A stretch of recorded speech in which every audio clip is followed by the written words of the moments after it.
Everyone, I'm Jack. Welcome to the official IslesDen YouTube channel. We're going to be doing a lot more Islanders post-game show and podcasting content for this upcoming season. So if you haven't already, please like and subscribe. You can also find my weekly podcast on Twitter at Isles House, co-hosted by myself at IslesDen, Ethan at EthanGSN, and Rocco at Pizza Sports Guy, all on Twitter. Thank you for joining me. What is going on, guys? Just wanted to crank one of these out. It's been a while since we've done a post game, and it's just going to be me tonight. Probably a shorter show, unless the chat's going a little bit crazy. After that game, nothing really would surprise me. Um, no words for that one. This post game is going to be a little bit different, just because a lot of people might have missed the game. Going to give like a little bit more detail within the recap. It's late on the East Coast. If you're joining me, I appreciate it. But let's get right into it. Going into this game, the Islanders are in the middle of a 7-game road trip. This is game number 4. They've gone 1-1-1 coming in, and with the Edmonton Oilers without Bo Horvat, and they got Sorokin starting for, I believe, the 3rd game in a row. And all these games without Bo Horvat, it's never going to be pretty, and you just got to find a way. And they found a way, or Sorokin found a way, but we'll get into it. Pre-game, McDavid's big point streak, I think it was at somewhere between 15 to 20 games, something insane. I think he had like 36 total points within his streak going up against the New York Islanders. So I doubt many were expecting this one to trip up tonight. And just something to note pregame that I thought was interesting. This morning, Patrick Waugh, when meeting with the media, he was talking about Jonathan Drouin a little bit. Drouin, as I've noted, has not scored a goal since November 14th, and he didn't score that goal with a hockey stick. He kicked it into the net, and before then, when he scored with his stick, it was still October. It has been a rough couple months for him. So I was curious to see the route Waugh would take, just because, last year with Duclair, Engvall, but he seemed to back Jonathan Drouin a little bit more, saying that he wants him to keep playing his game, and, he still has him on that second line. We'll get all into that. And one more thing pregame. So for the Oilers tonight, hard not to notice that Andrew Mangiapane was scratched. Siplikov for the Islanders is scratched. I feel like those are 2 players that probably should be looking for a fresh start. So I thought that was interesting. They might be giving up on him. He might be giving up on them. I don't know what the situation is, but it's gotten weird quickly. So I don't know. That's something you guys let me know your thoughts on that one. But a Siplikov or Mangiapane swap would make a lot of sense to me personally. All right, so let's get into the game. First period starts. I was trying to take a little bit note of the matchups tonight, but they're constantly changing since the Islanders are on the road. They don't have the last change. Started off with Schaefer and Pollock on McDavid. Also, early in the first period, Gatcomb had a point-blank opportunity on a great pass by Kyle McLean, who, honestly, the last couple games since he's stepped back into the lineup has shown something. And that fourth line, they're playing some of their best minutes of the season. So I don't see that being broken up anytime soon. Another play in the first period, Holmstrom makes a nice play entering the zone, finds Jonathan Drouin. He gets stoned by Connor Ingram, who started for the Oilers tonight. They benched, they didn't bench, but they didn't start Tristan Jarry, who I don't know if you guys saw it, but maybe a little bit of another Josh Bailey Game 5 situation from the other day in overtime. He fumbled the puck. One line that I thought looked lost all night was the Heineman, Ritchie, and Shabanov line. We'll get into them a little bit more, but one play that I thought was pretty crazy. Midway through the first period, D'Angelo and Pelech are on a shift, and somehow Pelech ends up pinching, and the other way comes McDavid and Hyman on a 2-on-1 against Tony D'Angelo. I'm just thinking this is 100% ending up in a goal. D'Angelo makes a great play. He blocks the pass, defends the 2-on well great, comes right to McDavid on like some crazy bounce, and then Sorokin just robs Hyman net front right there. So one of those goals saved above expected. That's an expected goal by me. Um, and I have written here Sorokin made like 4 point blank saves on Connor McDavid in the first. And the first period was kind of even. I mean, the Islanders, I think, had 12 shots, and it's kind of scary when you looked at their shot total with a couple minutes left. But yeah, first period was a little more even than the second period. Now, I could get into the second period, but there's really one way to put it. The Oilers dominated the Islanders the entire period. Shots were 13-4. The shots were quality shots. That's what's so impressive with this performance with Sorokin. The shots are just coming from everywhere. Then that to end the period, the Islanders take their first penalty of the night, and you can kind of feel it coming with the amount of zone time the Oilers have. I like when the officials keep the game even with the penalties or as even as they can, but the shots were literally like I think they were like 26-12 at one point in the second period. They kind of deserved the power plays. So we weren't getting any. And Sorokin was just incredible on that penalty kill, which leaked into the third period. And one of the weirder sequences of the night, Evan Bouchard just rips one bar down on Sorokin. Goal horns going off, and when you're looking at Bouchard, he's like shaking his head, like no, no, no, not me. That didn't go in. And the refs everyone was pointing as if it was in. Refs huddle, replay shows it actually was a double doink. It went off the post and made a bounce. I've never seen a puck do that. Like it literally went the other way, just sitting on the goal line. Pretty unbelievable. Had a feeling it was the Islanders' night when you see stuff like that. Following that sequence, the power play ends, but the Oilers are still pressing. Ryan Pollock makes a few great plays with his stick, and finally at even strength, what do the Islanders do? Emil Heineman on the forecheck takes a bad tripping penalty, putting the Oilers back on the power play. This is the best power play in the National Hockey League. Although the Islanders are the 10th ranked kill, I can't put it. All the credit for me really goes to the goalies. They've been unbelievable this season, and Sorokin was unreal on this power play. And then another play right after that penalty kill, Pajot enters the zone, a rare rush opportunity for the Islanders. He's got it in the slot, tries to make the extra pass to Schaefer, gets intercepted. It's like, JG, you got to shoot the puck, man. So still scoreless. Another penalty kill. No, not another penalty kill. The Oilers flip the puck over the glass. The Islanders think they're going to the power play with around 8 minutes left, I want to say.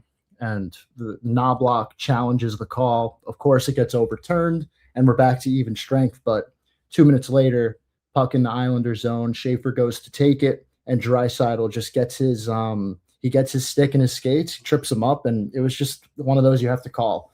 So the Islanders go to the power play, and obviously they've had struggles. But I will say, later in games this season when they've needed to convert, I can recall one in New Jersey back in November when it was tied 1-1.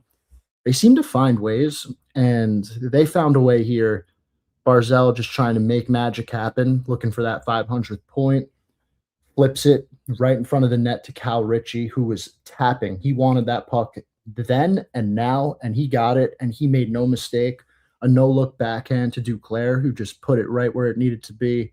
And with 5 minutes left, looking up and seeing it was 1-0 Islanders was pretty insane. And the last 5 minutes, the Islanders defended pretty well, but there was one Draisaitl look that he hit the post on, and every little bounce just went the Islanders' way tonight. And Sorokin was just unbelievable. I don't really think there's a case. He's got to be the best goalie in the league right now. Completely just a show-stopping performance, and just like that, the Islanders walk out of Edmonton with a 1-0 win, and they will head to Calgary on Saturday afternoon. I think that's 3 p.m. Eastern, 12 Pacific. When I usually have a guest on here, we do some analytical quizzes, but I'm just going to go through them just to give you guys a thorough recap. So we do it by line. Oh my goodness. The money puck deserved to win meter tonight. The Oilers at an 86.8% and the Islanders at a 13.2. The Islanders win this game 13.2% of the times after 1,000 game simulations. Unbelievable. And honestly, I think that reflects what I watched. So we're going to go with the best lines tonight. The leader at 5-on-5 with grading out very well in the analytical department was the McLean, Cizikas, and Gatcombe line. They were pretty good tonight, and Gatcombe, I recall having that high danger opportunity in the first. Yeah, they were getting in on the forecheck, and things were happening when they were in the zone. You just wish there was a little more finishing touch, but you gotta appreciate how they're playing. Um, Second best line tonight was the Lee, Barzell, and Duclair line. It's nice to see Duclair contributing. I definitely had my questions after last year, but he's been, slow start, but Waugh gives him an opportunity up top, and he's made the most of it. He got back in the lineup, I want to say 10 days ago against New Jersey, mixed in a little hat trick there, and I think he has a couple goals since then. So Duclair's been playing pretty well. Anders Lee hasn't scored since December 27th. That's almost 3 weeks. They're going to need him to find his finishing touch, but somehow they get to they don't have to suffer the consequences of not getting much from him from a goal scoring perspective, which is pretty crazy.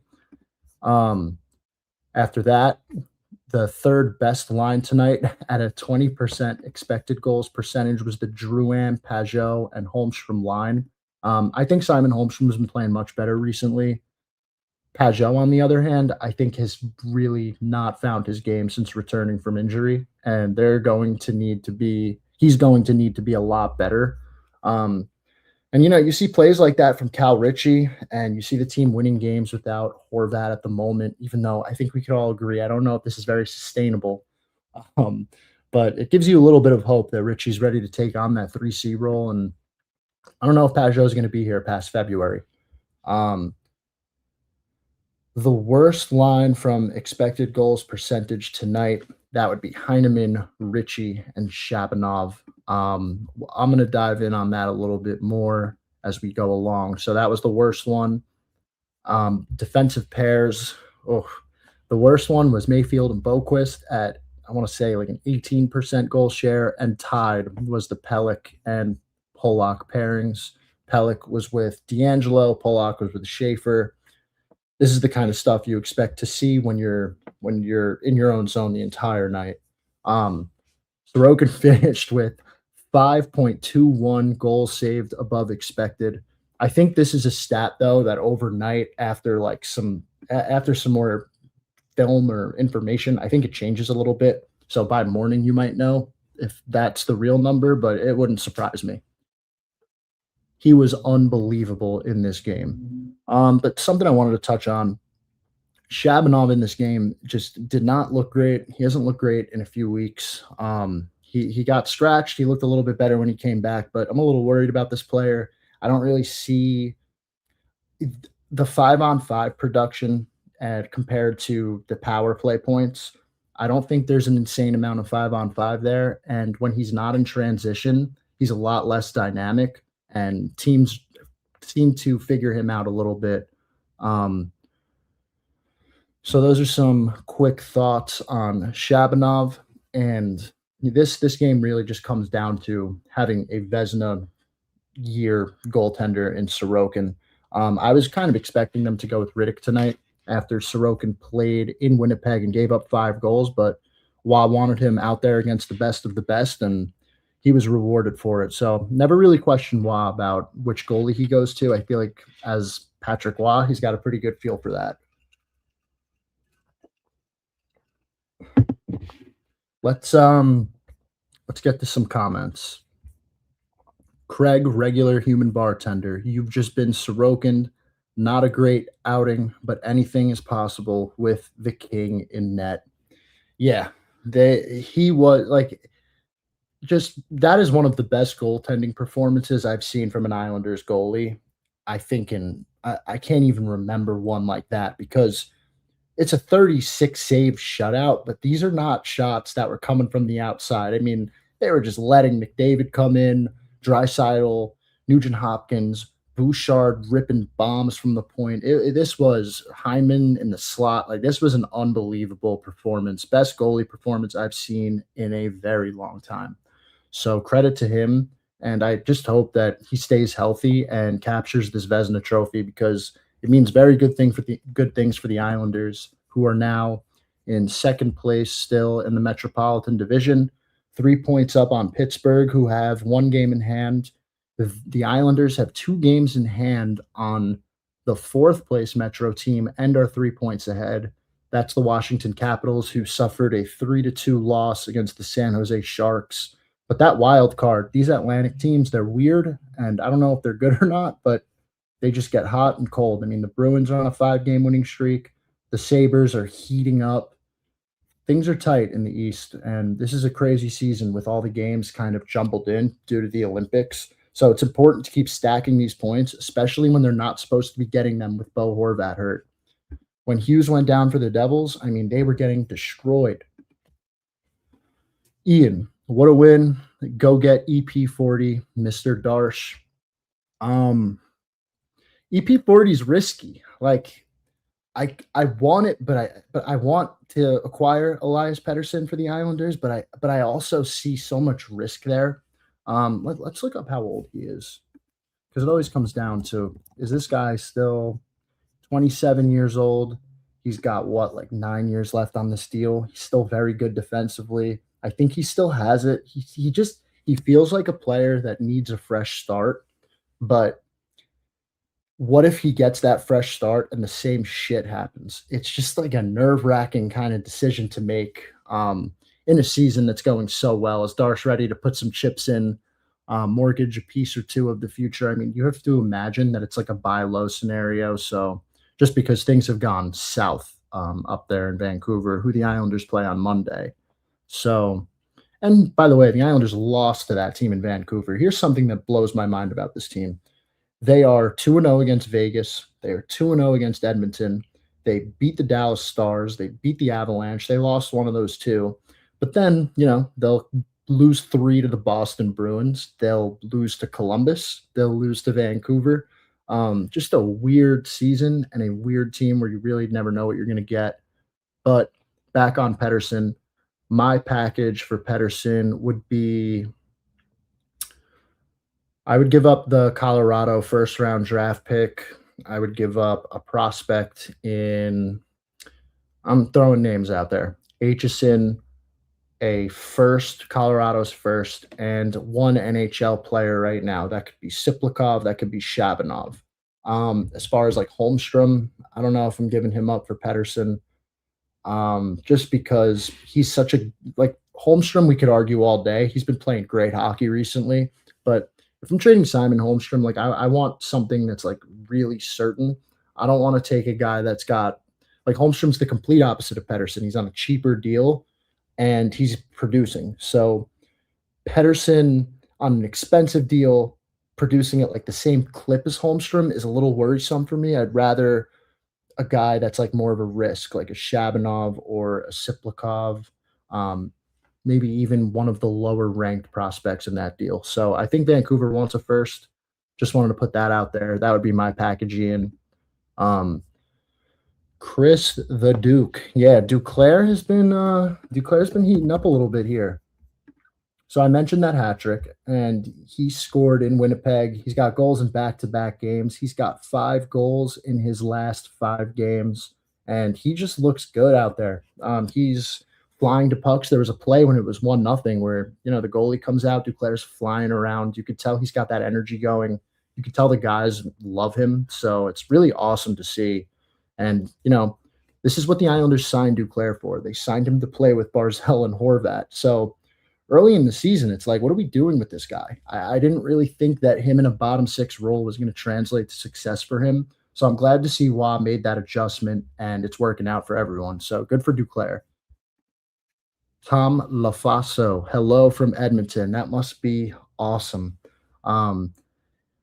Being on the road supporting your team is a unique thing. When you're not on the East Coast, though, you could have a little bit more fun with it. Those fans going to Philly, going to going to the Rangers games, going to I feel like the Devils are a little bit nicer, but those atmospheres can be a little bit rough. When you go other places, they're usually they're a lot nicer. So I was in Vegas, I was in Utah for two overtime Islanders wins this year, and it was pretty awesome just because it's you against everybody there, and you got a couple friends, and it's an awesome time. Patrick Duclair and Barzell might be an elite duo. This is why Lou Lamoriello signed Anthony Duclair. It's supposed to be a cheap plug-in to make a first line really good. And the first 5 games of last season, it looked like it was going to trend in that direction. Unfortunately, that pulled groin kind of derailed the season. We almost lost Duclair for good after Patrick Waugh's comments.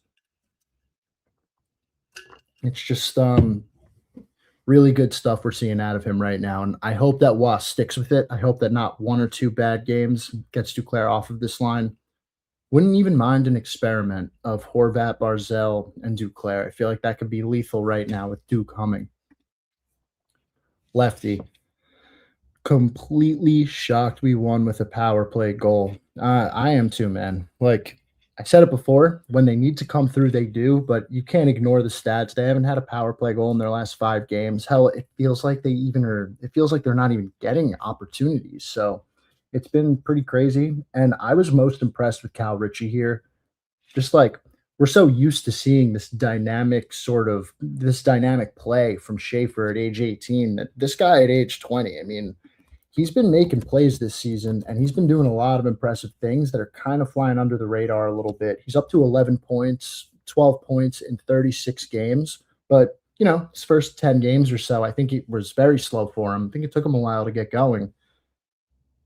Since that first goal he scored, go look at those numbers. I think he's producing at almost like a half point per game. So it's been really impressive from him.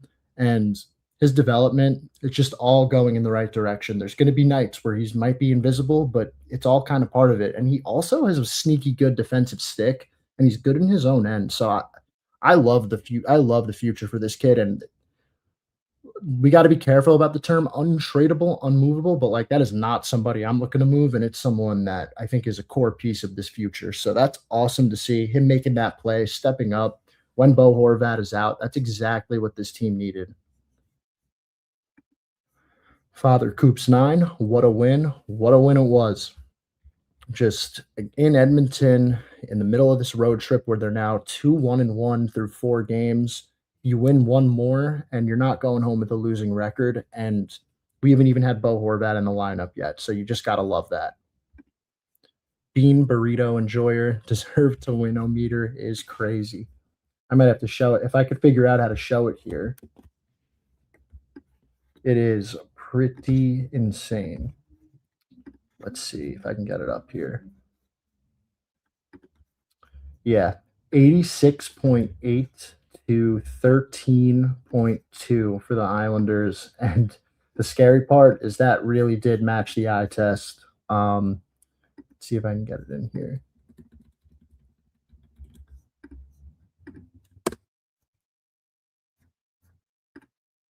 Yeah, 13.2 to 86. It's right there for you. It was really that dominant from Edmonton tonight. I think the Islanders, like at one point, the shots were 12 to 11 Islanders. I think they finished 35 to 18 for Edmonton. So that would mean the Oilers went on a 24 to 6 run through the second and third period, and somehow the Islanders walked away with the win. Just crazy stuff. 3 stars. Sorokin, Iron, Xanax. I'm with you, Gabe. Patrick, I disagree about Pajot. He's so elite in the face-off dot. You can't just replace him. He wins those games, those big wins. Yeah, no, it's fair. Like, look, if they keep Pajot, I'm not complaining. Love the player. It's just, he hasn't been producing at a high enough clip recently, and you have to factor in what that next contract is realistically going to look like. I mean, you see guys like Christian Dvorak getting 5x5s. Like, Pajot is light years better than Christian Dvorak. I don't really care what the numbers are this year. I mean, I thought that was an awful contract. So it depends on the term, really. That's what it's going to come down to at the end of the day. But I'm a Pajot fan. A couple months ago, you would have heard me saying we need to keep him, but it's just been it's been rough, and I think it will get better after the Olympic break, so we'll keep an eye on that and we'll see. Sloppy tuna. If Sorokin doesn't win the Vesna, the GM's got to be charged with conspiracy. I agree, man. And like a couple of years ago, the 2023 season when Linus Olmark won it for the Bruins, who had a historic season. Like I get it. I get you gave it to Olmark, but Olmark's true colors have shown this season. I don't mean that in a mental or whatever the hell is going on in Ottawa. I don't know what that is, but his numbers this year reek. And not being in front of elite defense, I would love to see Olmark trying to goaltend this Islanders team that Sorokin's just been. Let's face it, he's carrying them a bit this season. He is by far the best player right now, and it's special. So I'm fully with you. It needs to be noted that this guy needs to win the Vezina this year. He's just got to stay healthy, and he's got to keep a decent performance going. I mean, he's already been so unbelievable that I don't really know what's going to stop him. Sloppy tuna again. Also, Winnipeg hung 6 on Minnesota tonight. They're getting back into form. Yeah, I kind of felt it coming the other night in Winnipeg in the middle of your road trip. Like, that's a team that just lost a ridiculous amount of games, and they have players like Connor, Velarde, Scheifele. Jonathan Toews is finding his game a bit. I saw he scored one of those goals. They got Morrissey, who's an unbelievable defenseman. He's really good. Top 10, top 5.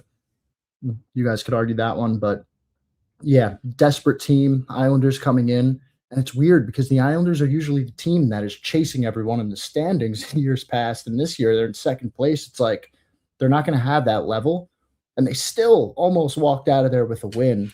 That play by Schaefer at the end, hunting down Kyle Connor was unbelievable. That was that was a great game to watch as a hockey fan. But yeah, the Islanders fell short, and Winnipeg is definitely not going to go away easy in the West. James Walsh, the third pairing defense is mind blowing. Yeah. Boquist, when is Isaiah George getting up here, James? I'm fully with you. I complained a couple weeks ago that Darsh could have been, a little bit active on the waiver wire just because, man, like it's just been musical chairs in the 6th spot. Boquist is playing his offside. You're not even setting the guy up for success. I kind of feel bad for him. And to me, we could argue this, but I look at Adam Boquist as literally the same player as Tony DeAngelo. The only thing is DeAngelo's a little bit better than him at almost everything. And it's not even close, honestly. DeAngelo's been pretty damn good next to Pelech, although I'd argue I think Boquist could, but that's DeAngelo's spot. And it just would help to have another lefty up here. So I hope they don't wait too long with Isaiah George because last time he got hurt. He's been playing well. Maybe after this road trip, they get him up here, but I'm fully with you. I mean, yeah, this is probably the best performance on quality of shot stops. Yeah, Bean Burrito enjoyer. I mean, did you enjoy those saves? They were unbelievable. And like, it's about the players taking them. Bouchard, Draisaitl, obviously McDavid. I mean, Hyman, these shots were right in front of the net. I'm going to have to rewatch some of those highlights because it was one after another throughout the entire night.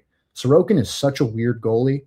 I had this stat in my hands during the game. I was waiting for the Oilers to get to 30 shots. When Ilya Sorokin faces 30 or more shots, he is 12-0-0 this season. I knew if I tweeted it after the 30th save, I would have jinxed it, so I held it to the vest, and then Rob Taub tweeted it after the game, credited me. Appreciate that, Rob, but yeah, it's just a crazy stat. This guy is better when he faces high danger attempts. And he struggled to start the season. He was probably shocked at the amount of high danger looks he was getting. And he was like, fuck, I better figure this out. And he figured it out, and it's just been unreal. So one of the best I've seen. Maybe bring a certain Flames D-man home with us. If you're referring to Rasmus Anderson, James, I'm fully with you. Right-handed shot. I just think he's a really good player. I've watched the Flames playoff runs. They're, late night. There's no late night hockey for me since I'm out west. So 7 p.m. games for the Flames, 7 p.m. local time out here for me. So I'll turn on any hockey and watching him play, he's good with any partner, really. He's a good puck mover. He's a decent enough defenseman. I think he'd be awesome to have next to Matthew Schaefer. He'd be an upgrade. I think he'd be the best right-handed D-man on our team right away, if that's who you're referring to. Praise the MVP, most valuable post. Yeah, that's say that when Draisaitl took that shot at the end of the game, I was watching with my girlfriend and she's like not looking up at the TV, and there's like 18 seconds left and I see the pass come right across and I yell, I'm like, no. And like we look up and like we thought for sure they scored. It just unbelievable how he didn't score that. It was just the Islanders' night. Um, I can't believe he didn't score there. Draisaitl probably buries that 99 out of 100 times. You don't trade Homie. Yeah, I mean, Holmstrom's a really fascinating player for me. So my argument was because a couple months ago, I'm not going to hide from it. I react, and he went through a drought recently where he didn't do anything for like almost a month, like no, like 1 point, maybe one empty net point. But I won't ever argue. He plays a really sound defensive games, and teams need that to win in this league. But the 20-goal year last year, I thought was a little bit deceiving. And it's because I've never really seen him as a play driver. I've seen him as someone that needs someone else to tee him up. He gets a lot of his goals come shorthanded. He's got a lot of empty net goals, but you know what? In the last month and a half, this guy has been playing at a completely different level than I think he ever has before. He's actually driving play. He looks unbelievable from the guy we saw 2 months ago. I'm really impressed with him, and it's gone from what can we get for this guy to what is this guy's ceiling for me. So I'll admit I've changed my tune on him a little bit now, and I'm curious to see how he looks moving forward and if he can have this consistently. Because we've seen flashes in the past where he has like a run, disappears, everybody gets frustrated, and then he scores, and then the know-it-alls say, yeah, if you ever questioned Holmstrom, look, he's never driven play like this, so if he continues to do that, you absolutely do not trade him. Sorokin for Vezina and Hart. The Hart Trophy is going to be a tough one, and it's because Hellebuck did it last year, which I'm sorry. I think that's egregious that he won it. I mean, I get the Vezina. He won the Vezina. The Jets were, I think, the President's Trophy winners, but come on now. They had a lot of great players on their team. They lost Ehlers this season. I wasn't really buying the Hellebuck Hart, and I think there were a lot of players in contention. Can't remember it off the top of my head. I try to forget last season up until the draft lottery. But Sorokin, just because of that injury, and big save Dave Riddick, he's been really good this year too. That might be more difficult. They might want to give it to a skater. So we'll see. He'll have to definitely continue performances similar to this to get that award. But the Vezina, to me, right now, those odds on the betting markets, they should be turning to minus soon.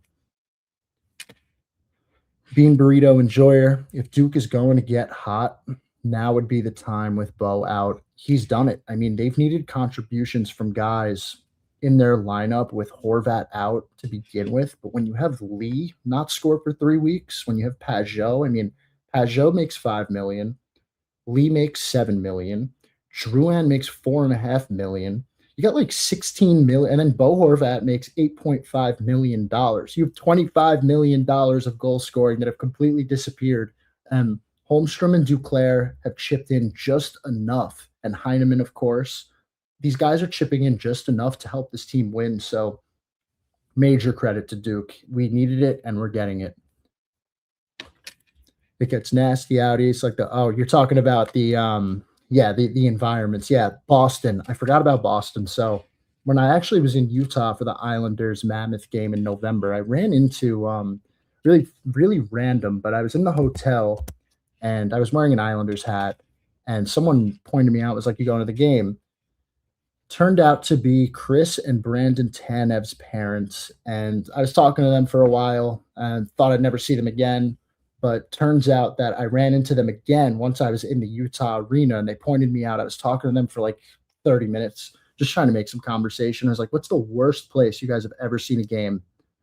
And their answer was Boston. Boston by like a landslide.